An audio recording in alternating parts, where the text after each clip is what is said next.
Hey, everybody, and welcome to another installment, yet another edition of Work Your Career Wednesday. I'm Bradley Clark here as always, and we have a fantastic show today. I tell you, it's Super Bowl week. Can you believe it? Can you believe it? Super Bowl week. And do I have an amazing guest today? Ken, do you mind if we pay some bills real quick? Sure, that's fine. All right. Hey, listen, if you want anything and everything, and because it's tradition at this point, anything, because I have to repeat stuff. I don't know why, Ken, but I'm working on it.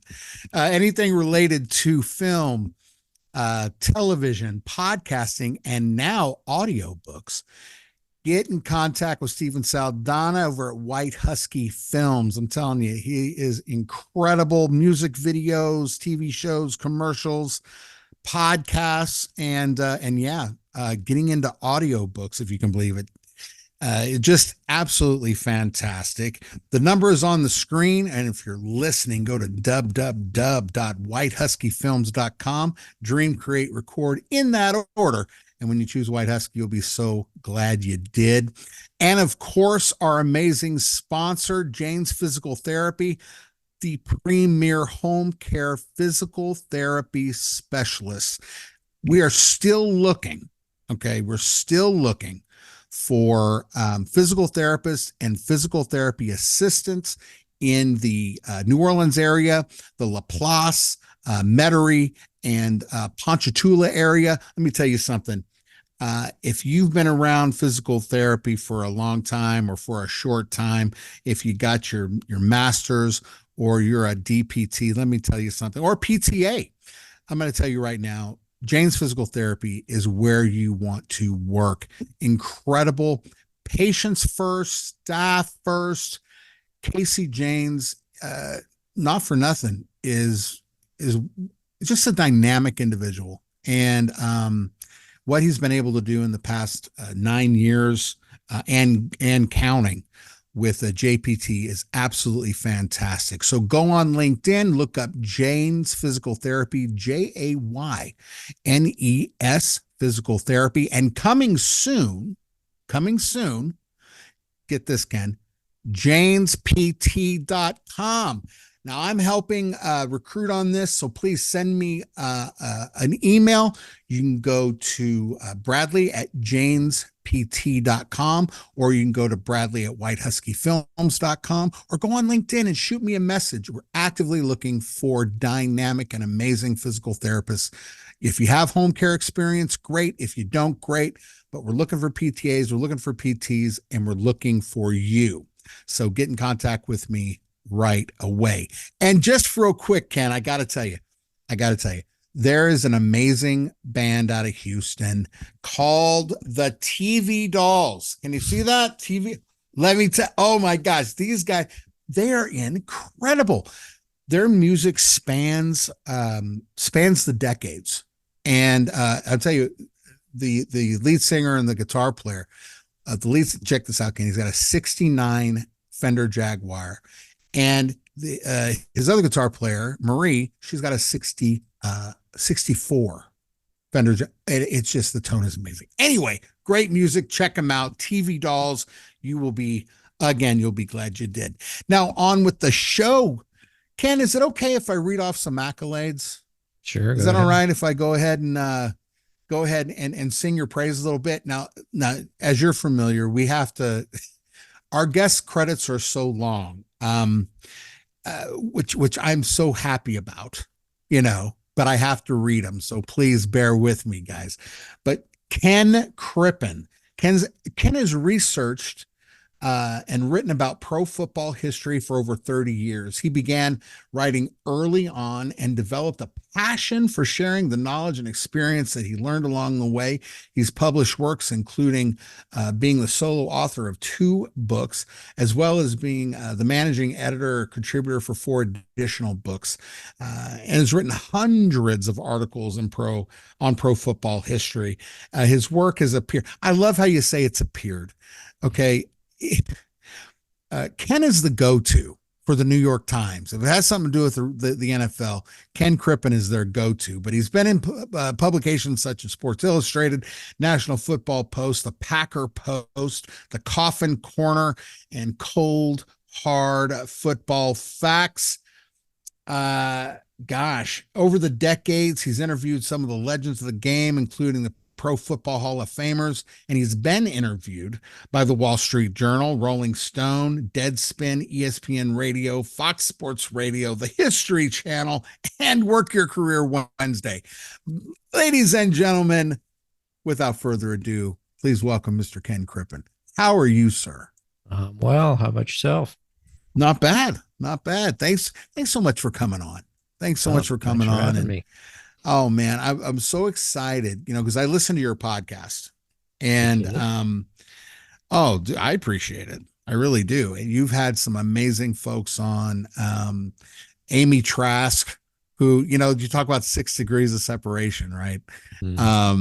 Amy, hired Carla Ty, a good friend of mine. And Carla started the ops and HR operations for the Oakland and now Las Vegas Raiders. And I mean, just so many other people. And I will say this, speaking of the Raiders, I was gutted when I heard about Carl Weathers. Mm-hmm. Unbelievable. I couldn't believe that guy. I'll speak for myself. I, for one, was heavily influenced by Rocky, and I was so influenced by Rocky that I boxed for a little bit, and because of Rocky. But his character Apollo in that series is amazing, and then what a fantastic career. But absolutely gutted by that. But you have just been like. Really, I mean, just amazing. You've had great people on, like I said, go-to for the New York Times. How did all this get started? Started a long time ago. Basically, was interested in learning more about my favorite team. I'm a Buffalo Bills fan, and just wanted to keep learning more about the team. So I kept digging farther and farther back into Buffalo football history.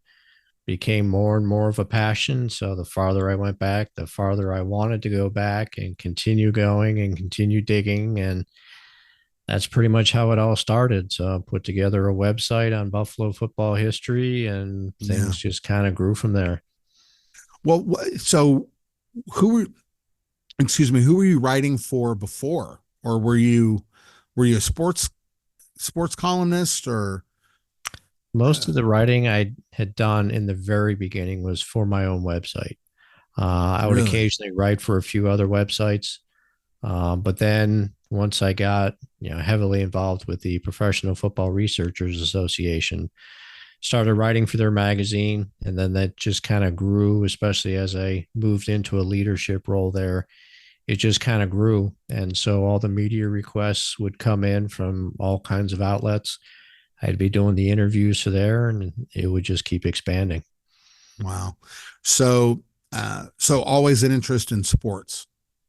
I would say so, mainly football. I mean, I'll follow basketball, not as much on baseball, but football is definitely my favorite, followed by basketball. Did you play when you were younger?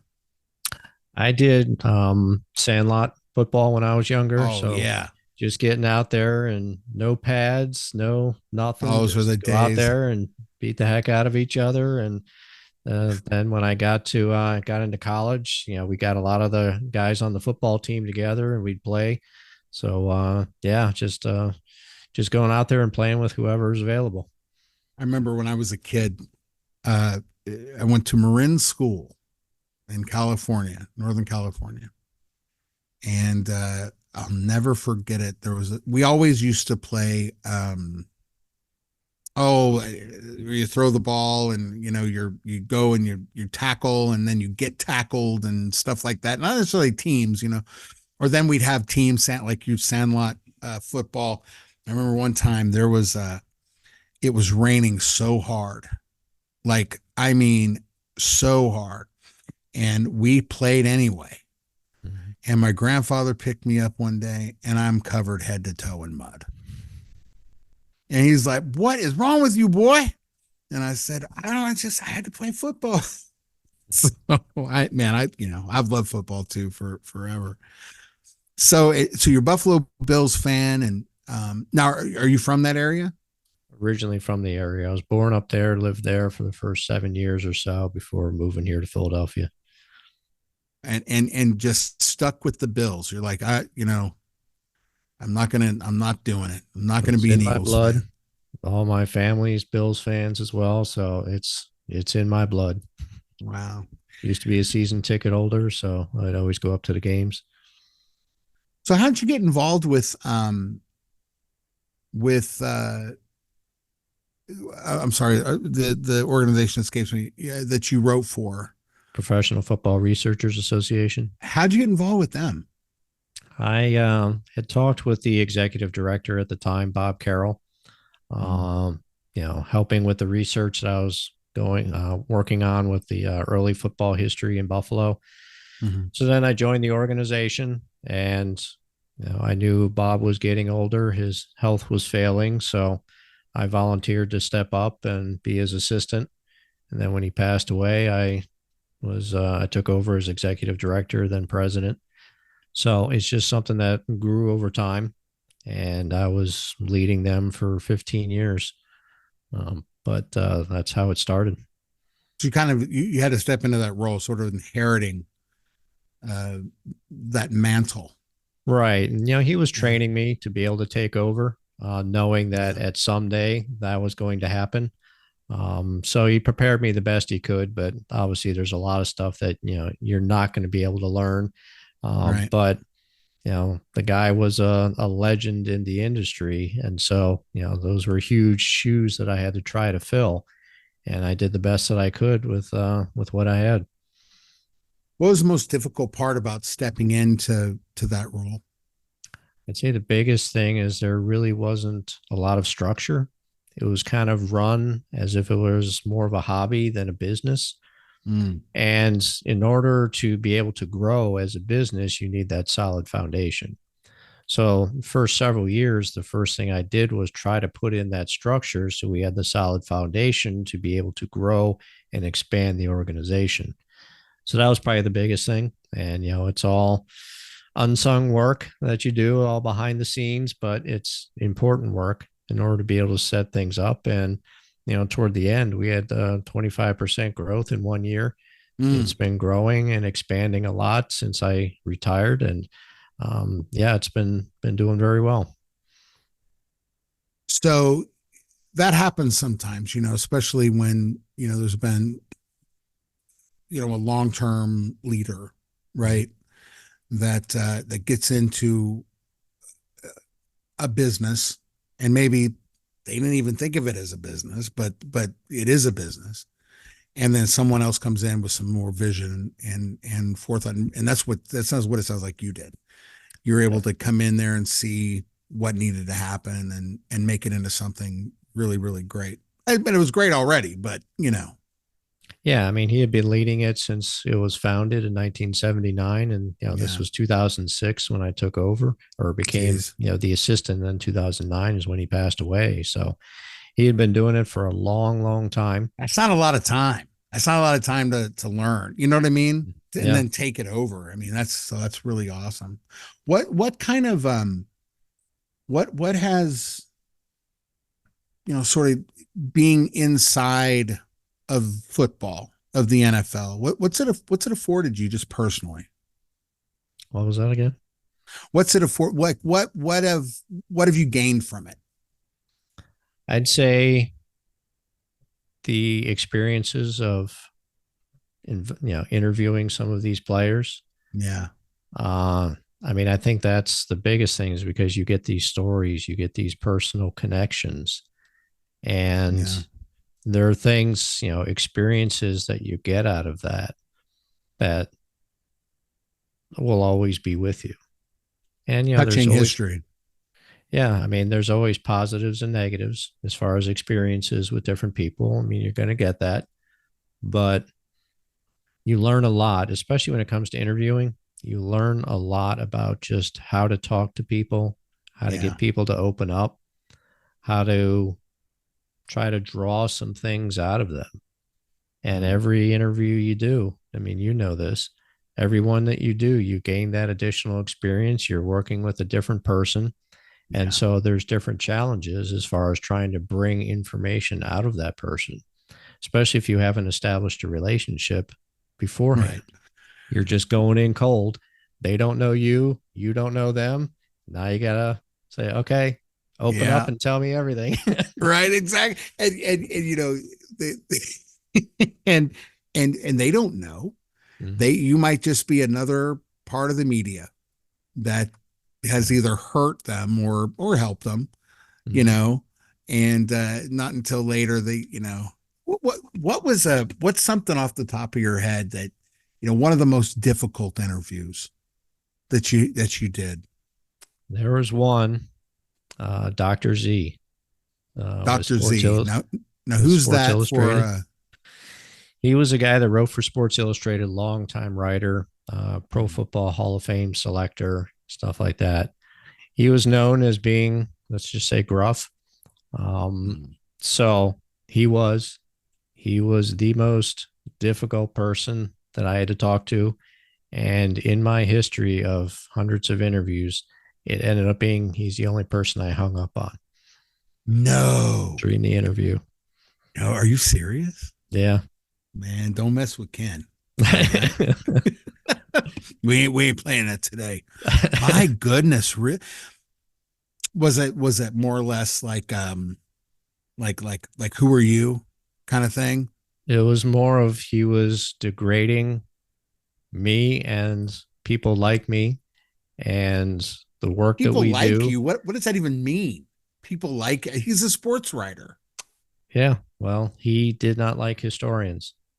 And so basically he took his opportunity to trash historians. And I'm not going to talk about the comment that he made about it that made me hang up on him. But see, Ken, you can't say that. You can't say that. I'm not going to say it. Oh, come on. Can you give us a hint? We're a family show. We're a family show. Yeah, that's why I don't think I can even hint to it since it's a family show. Man. I will tell you off air, but I will not tell you on air. Gosh. And you know, we've gotten to know each other a little bit, and you are just so even keel. You're just so level that if that man got you, and not only are you even keel, you're a class act, Ken.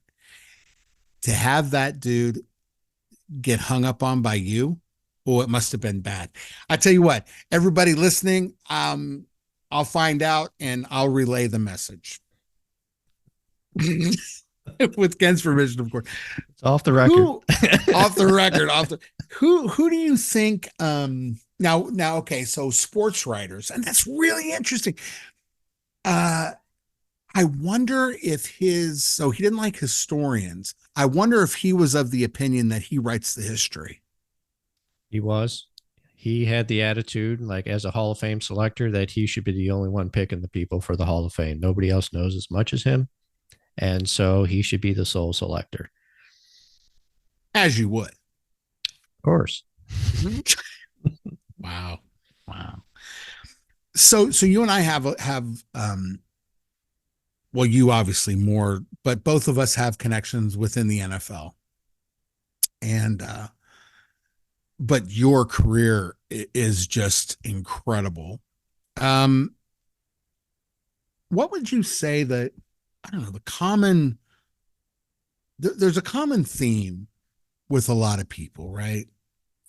Like we've talked off air, and we talked about different leaders and different things, and they tend to give the same advice at parties because they all read the same books, right? As opposed to, logging onto a podcast or listening or reading a book for themselves, and then, but they may or may not tell you. What's a common theme with, even some of the current players, but what's a common theme that makes them so high performing? I'd say, especially if you're looking nowadays, they go through a lot of training. And I'm not just talking about the physical training, but they're also going through the mental training. They're going through the training of how to speak to people, making Mm, sure that, you protect yourself in the words that you say, mhm. making sure that you put out a good image. Some are better than others as far as following through with that, but they all go through that training to try to prevent getting in trouble. Same thing with financial advice. I mean, you're giving millions of dollars right off the bat to a person who's never had that kind of money before. Right. So protecting them from, the financial advisors and other people that want to take advantage of them. Still, again, they make some mistakes, but they're between their agents, between the NFL, the NFLPA, there's a ton of people around them that are doing everything that they can to try to teach them how to protect themselves, how to protect their money, how to protect their image. Because once you get out of the NFL, that image is what's going to get you a job and Mm, be able to it's sustain so you true. after you're no longer getting those large paychecks. So if you've got that quality image, you know how to handle yourself, you know how to handle money, that's going to open up a lot of opportunities for you outside of just the degree that you achieved while you were in college. Carla Ty, as you know, is very connected with this show, and there's a few. She's been instrumental too in helping us. With a lot of things, and there's a guest that we're trying to book. He's a former coach and is one of the financial advisors that a lot of the players go to. And I love that because, you know, uh, typically when you get a good financial advisor, financial planner, they're pretty well versed in at least what you do. Uh, if it, sort of commonalities, right? If you're an engineer, if you're a this, if you're a that, I think it's kind of cool that this guy, is a former coach, knows the NFL inside and out, and wants to be and wants to help be that financial advisor for these players. And the other thing me and Carla have talked about that you and I spoke briefly about is the NFLPA is great, you know in a lot of ways. Um, but I wonder, and I'd love to get your opinion on this.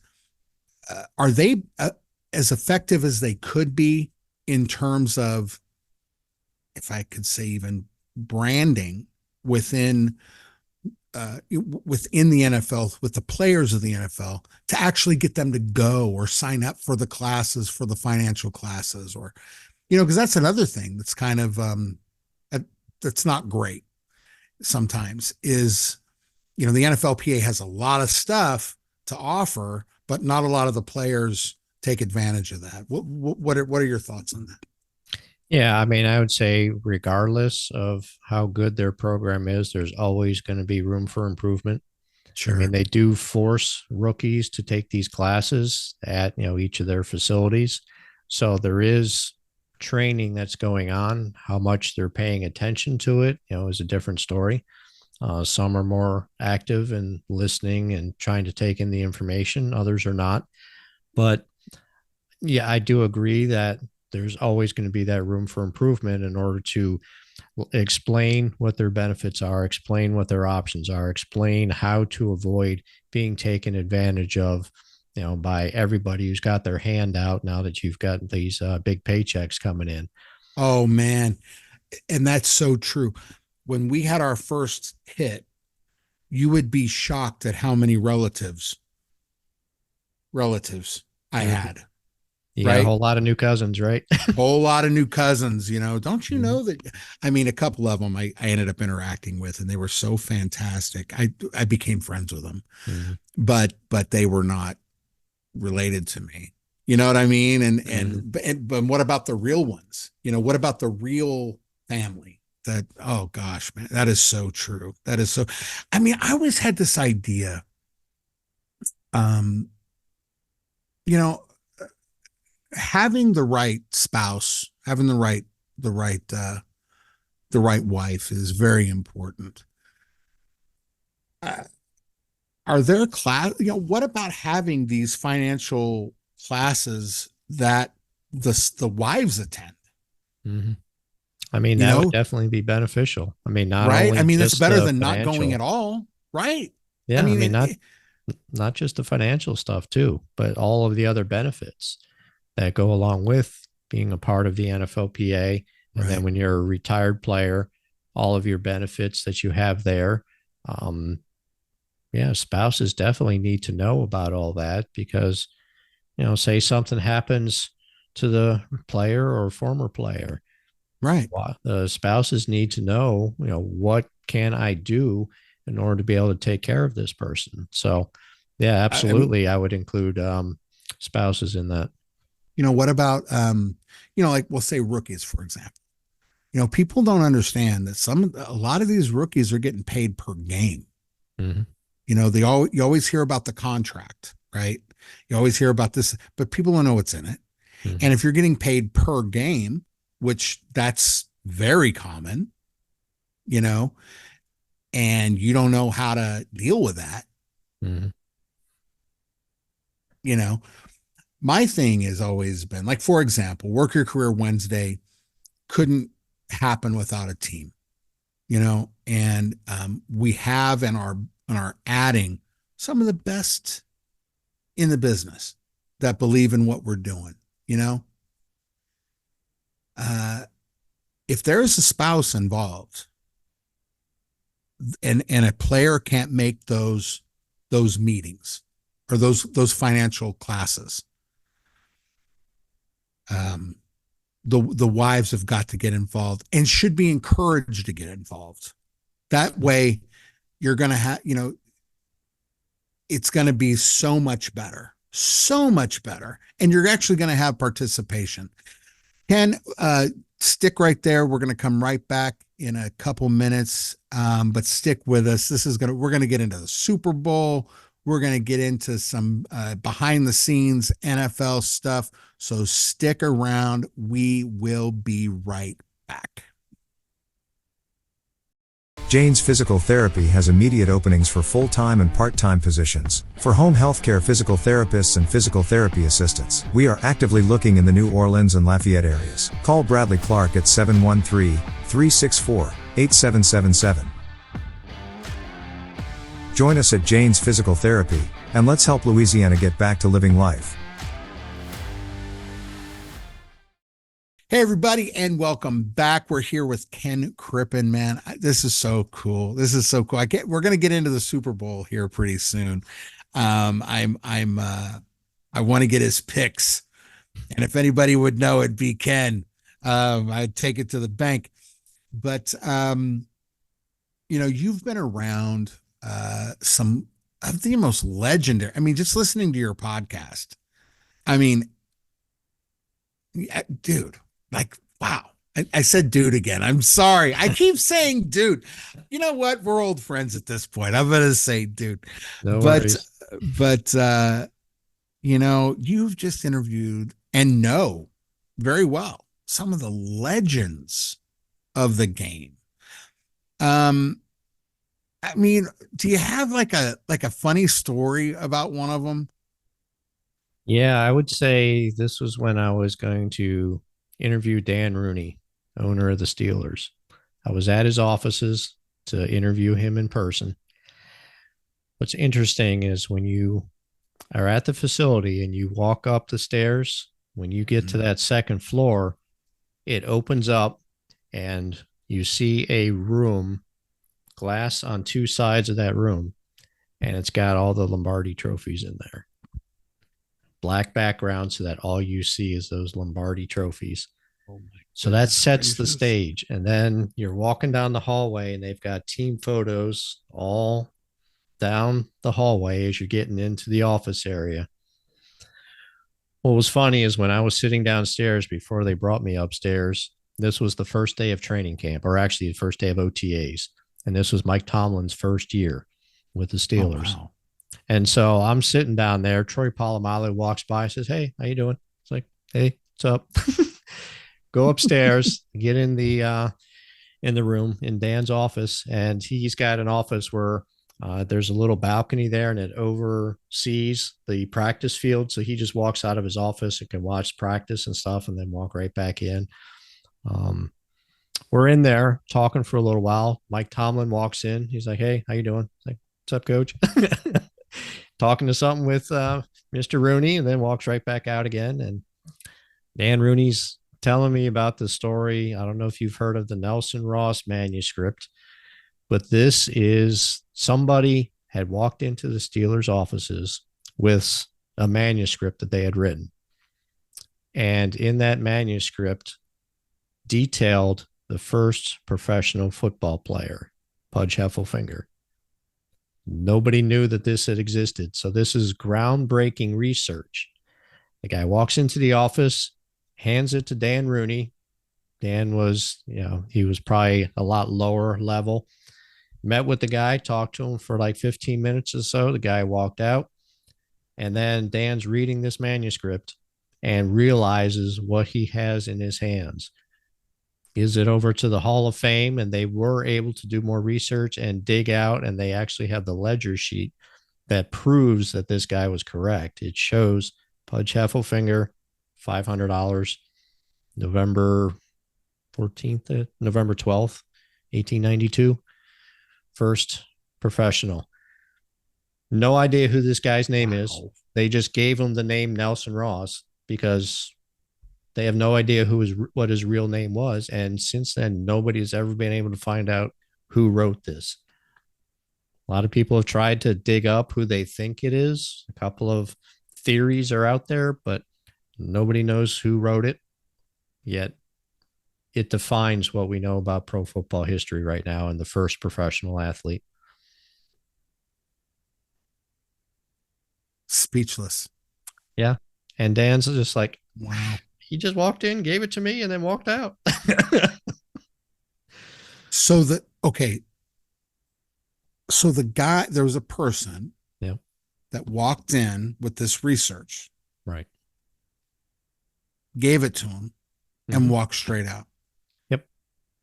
I mean, was it DB Cooper? This was in the 70s, so could have been. Draw your own conclusions. I'm just saying. I mean, nobody really knew that. I mean, we still don't know. No, could have been. Like, did he have horn rimmed glasses and a parachute? Wow, that's amazing. And still don't know. Nobody's come forward. Nope. Nobody's come forward. This person could have passed away by now. Because I mean, if this is in the 70s when this happened. Wow. You would think that, wow. Gosh, it gets the mind going. Like as to, like, what if the guy found it? Like, what if he just found this? Well, he did the research and wrote it up. So my guess is he was diving through historical societies, newspaper clippings, all kinds of things, and he had to have found that ledger. But we don't know if this guy did it. This guy just walked in and handed somebody a stack of paper. Yeah, he did know about it, so he at least read it before going in because he was able to talk to Dan Rooney about it a little bit. But yeah, Dan didn't even know what he had. Why did you do this? Why did you do this to me, Ken? I'm a rabbit hole guy. And thank you. Thank you. And my wife thanks you because I will be researching this for a minute. If you want to hear more about it, I'm going to do a shameless plug, but go to my website, football-learning-academy.com. There's a class there that's on the first professional football players. And in it, I have the audio recording of my interview with Dan Rooney when he's talking about this. Oh my gosh. And I don't even know. I'm chomping at the bit now. I want to find out who this guy is. Maybe, if I get too much into it, I'll probably offer like a reward. Hey, we could do that. Like we're going to talk offline about that. I mean, it's next to impossible. But you know what? Who knows? Maybe. I don't know. Oh, killing me, Ken. Killing me with that. That is awesome. Mm-hmm. That is awesome. Let me ask this. You know, as a historian, and I want to debunk this right now. Mm-hmm. Okay.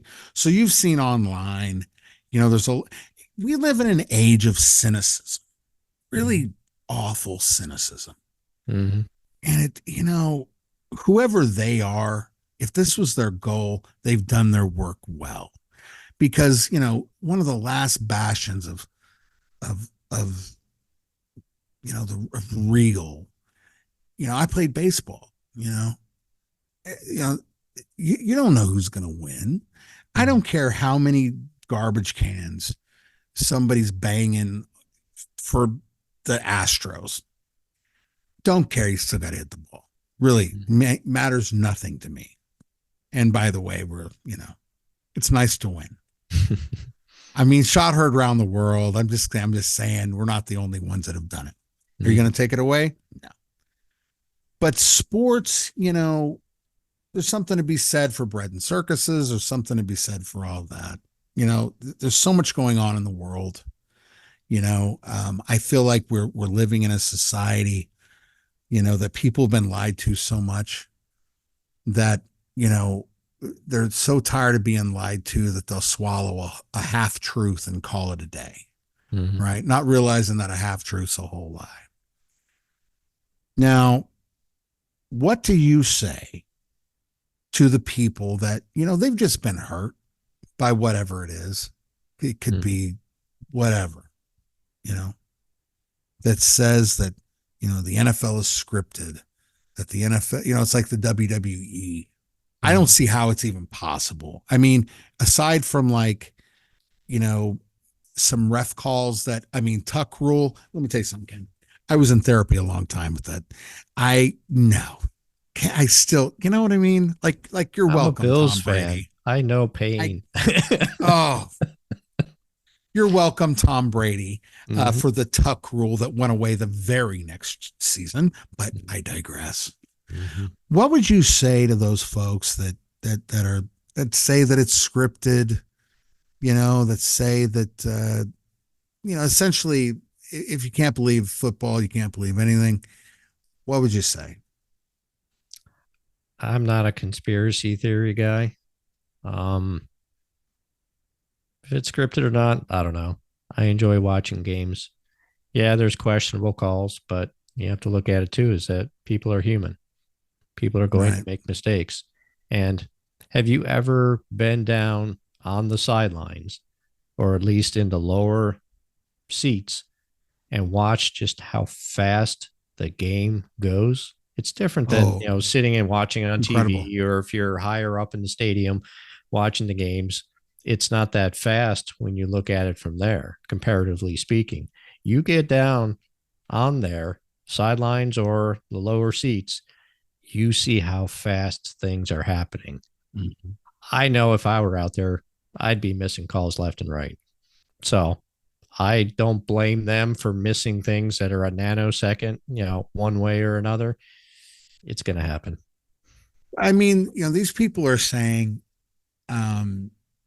that there is a script. They know the outcomes of the game. They know, you know what I mean? And it's like a WWE thing. I don't see how that could even be conceivably possible. Yeah, I mean, if anything's it were possible, but I mean, is your contention that I don't know could be, or that absolutely not, stop it? And, you're a historian. Mm-hmm. I just can't believe that, the sport from, what did you say, 1892, and we're talking about, over a century, mm-hmm. right? And then you get to the Super Bowl era. I mean, I'm sorry, but I don't know. Why would Lombardi be Lombardi if he wasn't Lombardi? You know what I'm saying? Yeah, and think about it too. They're so in bed with gambling right now. If it were scripted, don't you think there'd be people out there making billions of dollars because Don't you they know yeah. what the result's going to be? I I mean, I would think that it would tank. Oh yeah. There wouldn't be any reason to bet. Yeah, and then fantasy football. How many billions of dollars do they make off of fantasy football? If you know what the script is, Right. it ruins that. It ruins gambling.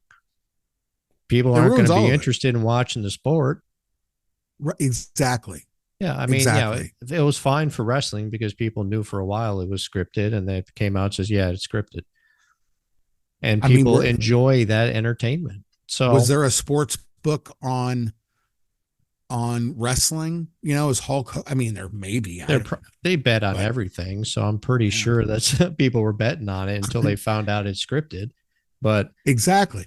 So I don't.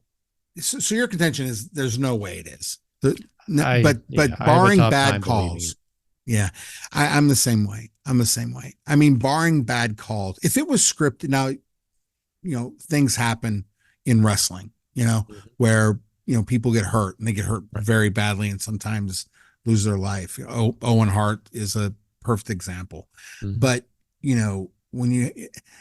I just don't see, if it's scripted, then why would somebody like, I don't know,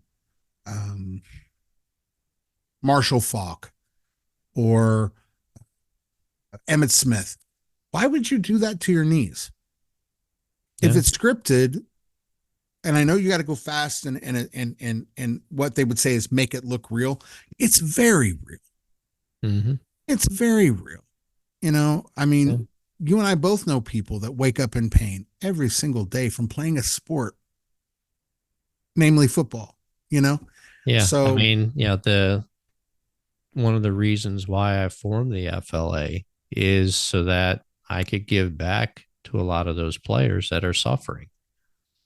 And why do you have such a soft spot for the players? They've been so good to me over the years. I mean, whether it's granting me interviews, whether it's getting me in touch with former teammates, giving me background information on things that I'm writing about, they've been very generous, especially the older players. And those are the ones that I've really been focusing on. They've been so great to me. And you hear the stories of everything that they're going through. And I won't mention a name here, but there was one interview that I did. It was shortly before this person passed away, but they had advanced Alzheimer's. And I was trying to coordinate an interview with this person, and I was going through his daughter, and she said, okay, he's got good days and he's got bad days.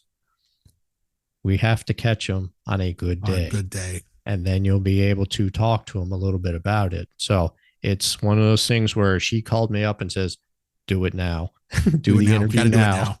Because you've got a very short window. I had another player that advanced Parkinson's. And that interview just absolutely gutted me because I could barely understand him. Oh my God. It was just mumbling the whole time because he just couldn't form the words. And so his wife was there essentially trying to translate everything for me. And, there was do you know Ricky's? I don't think it's there anymore, which is after COVID. It was such a shame, but it was the sports bar in Oakland, and it was a Raider bar and a 49er bar. Have you heard of it? I have not.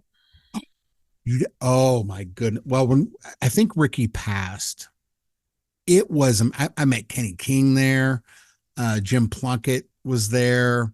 I mean, these people were just regulars, and then when Oakland blacked out the city, you could always go to Ricky's to see the game. Right. So anyway, there was this 49er, old 49er, played in the 50s. And so awesome. His wife was there, same thing, translated for me. And we sat there, had a beer together. Well, several beers together. And just had a fascinating conversation with this guy, and 50s or 60s. He was an elderly guy, but his knowledge of the game, his heart was fantastic. I know what you're talking about. Mm-hmm. That's, you know, that's tough, man. That's Yeah. tough. I mean, it was, I had an interview with Ace Parker, Hall of Famer, and I was at his house. He invited me down to his house. So he told me about the story of he lives on a golf course and there's a dog leg essentially right by his backyard. So he would always go out there and just sit there. And as the people were coming through, he'd talk to them and help them out with their golf swing and stuff like that. But he had advanced Alzheimer's as well. And so, I was there with his caretaker and a very good friend of his. And between the three of us, we tried to get whatever stories we could out of it. But I do remember the one thing. He handed me his Hall of Fame ring, took it off his finger and handed it to me. Couldn't believe how heavy that thing was. It is solid gold, so it is heavy. Yeah. But just to hold that ring was something I'll never forget. And one of the most generous people I have ever met. People who come up to his house and say, "Hey, you're a Hall of Fame football player. Yep. Here, you want some autograph cards?" And hands him some autograph cards and talk to him. He gave away every single piece of football memorabilia that he had. He kept one thing. It was a team photo. Everything else he gave away for auctions so that these places could raise money for whatever cause it happened to be. Unbelievable guy. Wow. And then I'm walking out the door and says, "Here, you want a beer?" And here's a stack of autographed cards and stuff like that. It's like, great. So, "Hey, you want some more?" I mean, he just kept throwing them at me. Feel free to mail me one if you have any left. That'd be great. Probably have a few. Wow. I mean, it's those experiences, and that is why it's so important to me to be able to give back to those players, because those experiences will always be with me. That knowledge will always be with me, and them sharing their lives with me. How can I not do everything that I can to try to help them when they're suffering? Jeez. Walking history. Mm-hmm. Walking, breathing, talking. So you mentioned Alzheimer's twice. Mm-hmm. You find that that's sort of a prevailing issue with with a lot of players. Yeah, you see a lot of that. You see dementia or Alzheimer's, CTE. You'll see those types of effects too, but you're not really going to see that as much prior to them passing away. I mean, you're going to see symptoms, but the research, is definitely getting better as far as trying to detect it prior to them passing away. But a lot more work still needs to be done with that. But yeah, you see lots of changes in mood swings. One player who's now in the Hall of Fame, he wasn't at the time, but interviewed him. And I interviewed a teammate of his prior to interviewing him. And the guy, his teammate, says, "Yeah, we just had a reunion a few years ago. He wasn't the same person.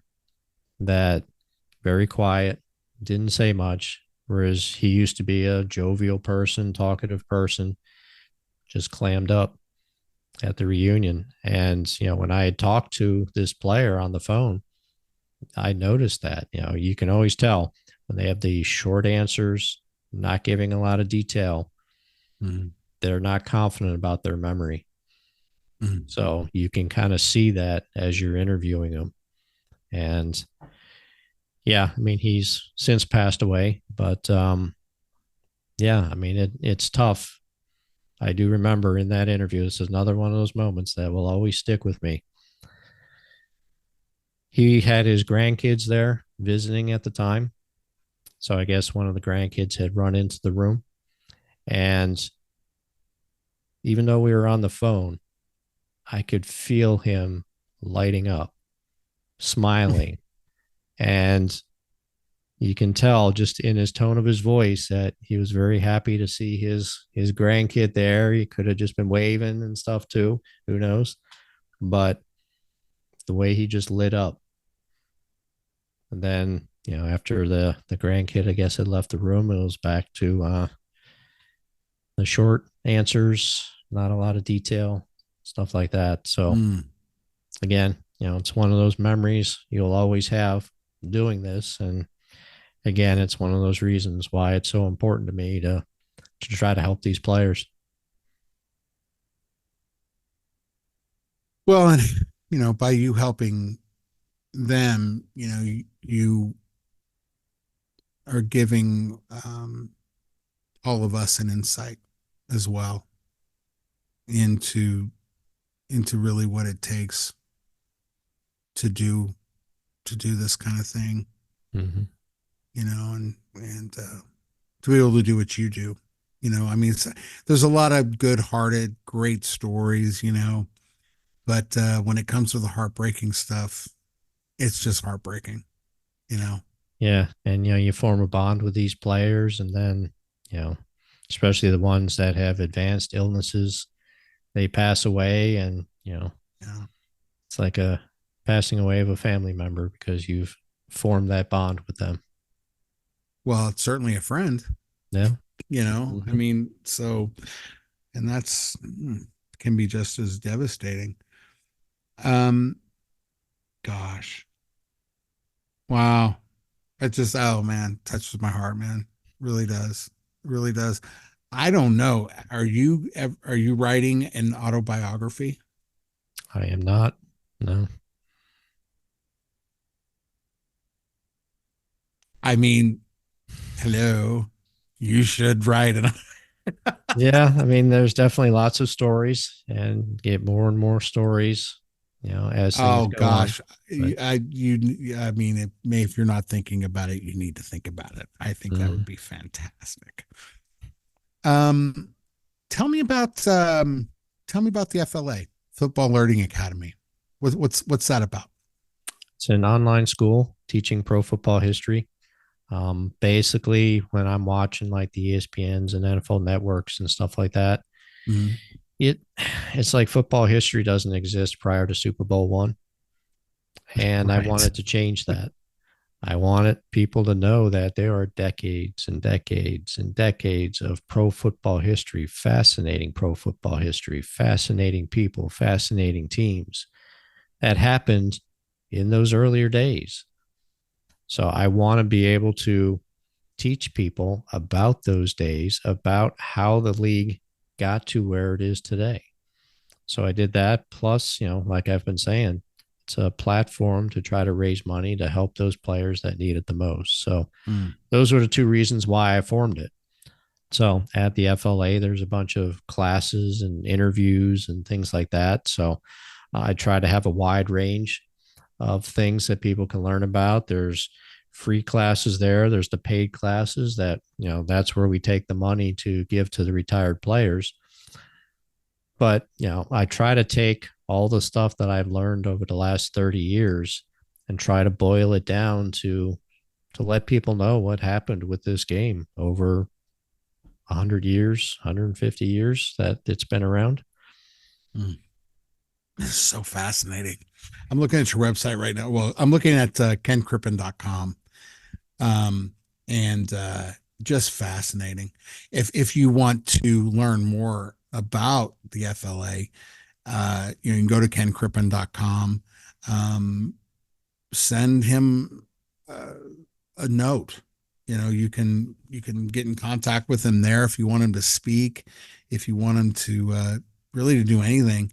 If you go to the Football Learning Academy, which is football learning academy.com, you can learn more um, about the FLA, and it's just too cool. Who do you have on? Who's on your show right now? You got your newest show. You got former NFL offensive lineman Emerson Martin. Mm-hmm. That's gonna be. I haven't listened to that one yet, but I got to tell you. Okay, I'm gonna let the cat out of the bag. I'm just gonna say it. I'm just gonna say it. So when we first met, it was over a Zoom call, and I didn't know. I didn't know you were on the call, and I had been listening to your show. And I remember we were on with Marcus, if you remember, you're right. Yep. And I'm on there and I'm like, is this the same Mr. Crippen from I was slightly starstruck. I really was. And I just really I value and really love our friendship that's forming, man. I can't tell you how just impressive your breadth of work is, but also, you know, your commitment to to to this game, you know, to this game we call football. And it's fascinating to me. It really, really is. Let me ask you, and you probably have, but there's a couple people I'm really interested in. Okay. I'm really interested in. Okay. Okay. So there's like 4 or 5. Okay. Walter Payton, Joe Montana, I already mentioned Emmitt Smith, um, uh, Dick Buckus, rest in peace. Man, I can't believe. Um, Lyle Alzado and Marcus Allen. Have you like tell me like what's your experience been with those 5 guys? Haven't had a chance to meet all of them. I've had a few run-ins with some of them. Yeah. We talk for a few minutes or something like that, and that's about it. But usually there's, obviously they're swarmed with a ton of people, so you don't get a lot of time. But yeah, I mean, it's always fun, especially when you're meeting some of the greats of the game. Yeah. It's always an enjoyable experience. Were you able to meet Dick Buckus? I had some online interaction with him, but did not meet him in person. I mean, he was somebody that I definitely wanted to meet because we're from the same alma mater, University of Illinois. Oh, there you go. Ray Nitschke went there as well. Oh gosh. Range. Yeah. So there's some heavyweights that came out of Illinois. Yeah. But yeah, and you also think about it too. Oh, go ahead. Sorry. I was just going to say, I mean, you think about it too, and some of the other players that don't get the same notoriety, right? Some of those experiences are a lot better because one, they're not swarmed with all those people. You can sit down and actually form a bond with them, talk to them, learn about them. What's your best one? Like your best, maybe a subject that became a friend. Daryl LaMonica, which is somebody that you would know. Really? Yeah. So basically, cool. I was still with the Professional Football Researchers Association at the time, and we had just inducted him into our Hall of Very Good. And so what I normally do is I reach out to all the players to let them know about their induction. Well, at that time, I was also writing Where Are They Now pieces for National Football Post. So I was like, all right, well, if I can talk to him for a little while, not only let him know about his induction, but also go to the and write up the Where Are They Now piece, that would be great. Get a formal interview and talk to him. Mm-hmm. He played with the Bills as well, so that worked into my background. But yeah, well then I interviewed him. Things were great. We emailed back and forth afterwards, texted, things like that. But then Sirius XM NFL Radio had contacted me because I know some people that are hosts over there. Mm-hmm. And they said, yeah, hey, we know that Daryl LaMonica was just inducted. Do you happen to have his contact info so that we can have him on the show? I was like, yeah. So I contacted him and said, hey, you interested in being on the radio? He's like, yeah, sure. So he goes on there and then he starts talking about my conversation with him on the radio. So yeah, that was a lot of fun. What if what's one thing, it's a multi-part question, but what's one thing that you want your audience to come away with when they listen to your show, or when they hear this one, when we're doing now, like what's one of the things you want the audience, like the football fan, to come away with? I want them to understand these players as people, get under the helmet to find out what are they like as a person. And actually, if you listen to the most recent episode, Emerson Martin, at the very end, he talks about that, that, I took the time to understand him as a person and get to know him. And he said, I've done lots of interviews and you've dove into things that nobody ever asks me. And so being able to do that with these players and to have people understand them as a person outside of football, and even, as a football player, but mainly what are they as a person? That's what I want people to get out of my show.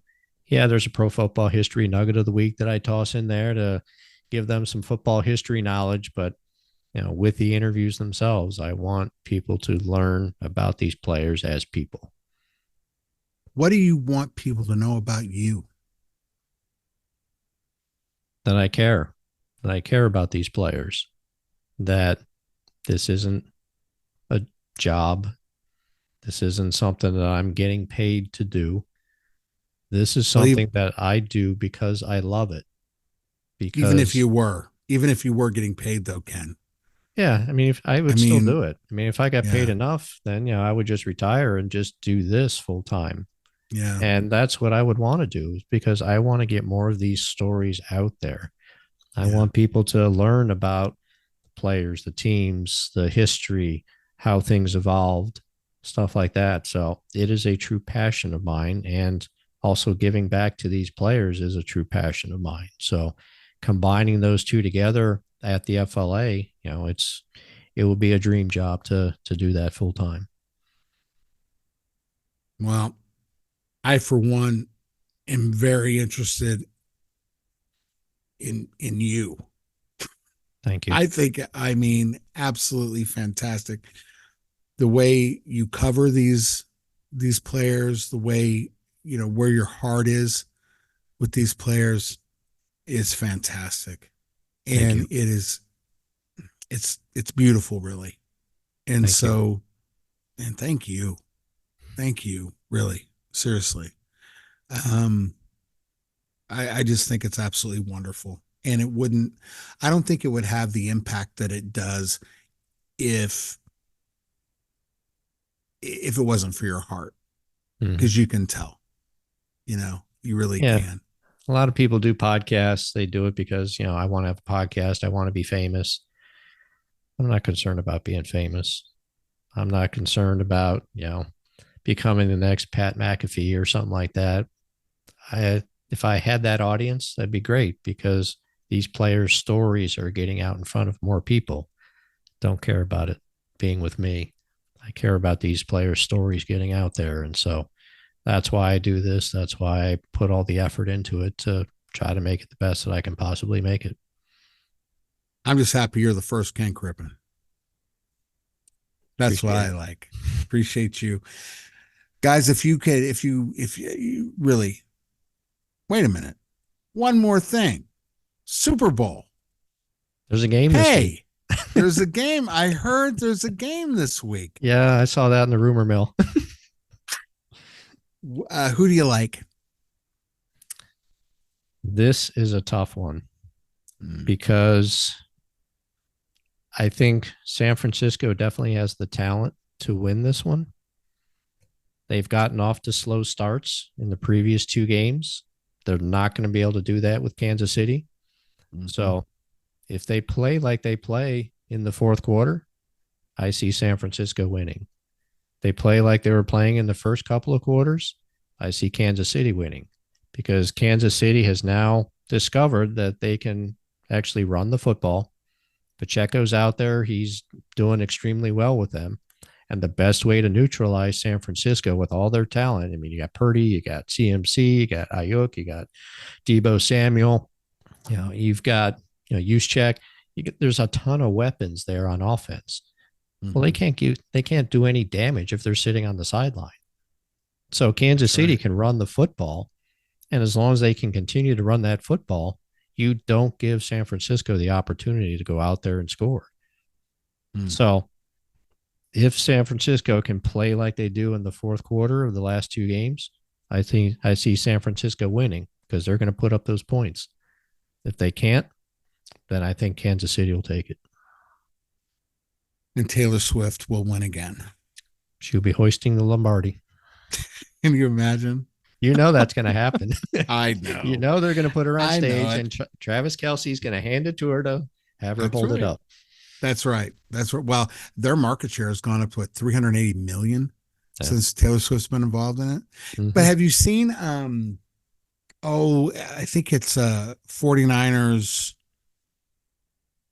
I don't know. His offensive lineman, defense. His wife is taking jerseys and making jackets out of them. Saw that. Taylor was wearing one of those. That's right. And and they are awesome. Like I want one. I want one. Yeah. Not of Travis Kelce. That's for sure. But we'll see. We'll see. I don't know. There's nothing for me to add. I agree with you wholeheartedly. If they come out and they play like if they have a repeat of the Lions-Niners game, the Chiefs will walk away with it. It'll be like was it the Broncos? Was it the Niners and the Broncos, the 55-10? Or was that Super Bowl 24? That's right. That was the Broncos. I was at that Super Bowl, yeah. Were you really? Yeah. I was watching that with my Uncle Denzel. And then I remember the one with Ickey Woods. That was a great Super Bowl. The Niners, oh man, it was a good one. Was it Boomer Esiason and Ickey Woods? It was fantastic. But it was the Broncos that I particularly loved. Went 55-10. Oh, it was so good. So good.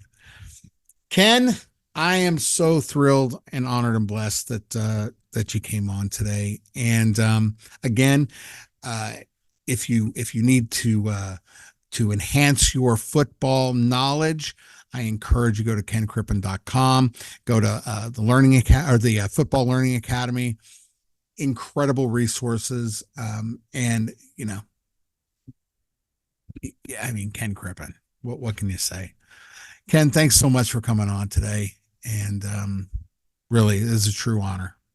Well, thanks for having me. I appreciate it. Anytime. You have an open invite.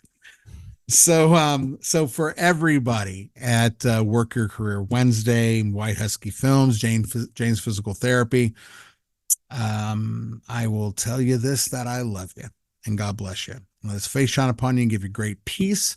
Be excellent to yourself and each other. And I'm a Raider fan, but you know what? Go Niners. We'll see you next week. Thanks, Ken. Thank you. Hey, everybody. Wanted to come on and tell you a story. It's a little personal. I've been in a couple accidents that were pretty severe. Rear-ended. At one, I was on the freeway, did a 360. It injured me pretty badly in three parts of my back, my hips, and my left leg. On those accidents, on the first one, I didn't get any physical therapy. On the second one, I did. But there was injuries still there. And then when I was a traveling working musician, my shows were pretty lively, and I would re-injure myself, so I would lay on ice when, after a show before I could meet anybody. That said, the physical therapy really helped me. It helped me get back to performing. It helped me walk again. In late 2020, I injured my back again and could hardly walk. Getting from my house to the car was a problem. I can't imagine what it would be like if I was homebound, okay? Like, let's say I had a surgery and I couldn't get to the physical therapist. It would be a severe problem. Let me tell you something. Jane's Physical Therapy is almost enough for me to move to New Orleans, okay? They are specialists in in-home healthcare, covering New Orleans, North Shore, and they're amazing. Casey James, the managing director of James Physical Therapy, he's incredible. Second to none. We've gotten a chance to meet him and to really talk with him, fellowship with him. He is awesome, and his physical therapists are specialists. They are awesome, incredibly amazing. Look, there's a process on how you would work with him, but I'm telling you, go onto LinkedIn. Okay, here's the deal. They're looking for two more physical therapists in the New Orleans area. Go onto LinkedIn. Okay. Connect with him there. You can even go to his LinkedIn page on LinkedIn. Casey James, CASEYJAYNES. Connect with him there. Send him your resume. The website will be up soon, so you'll be able to send resumes there.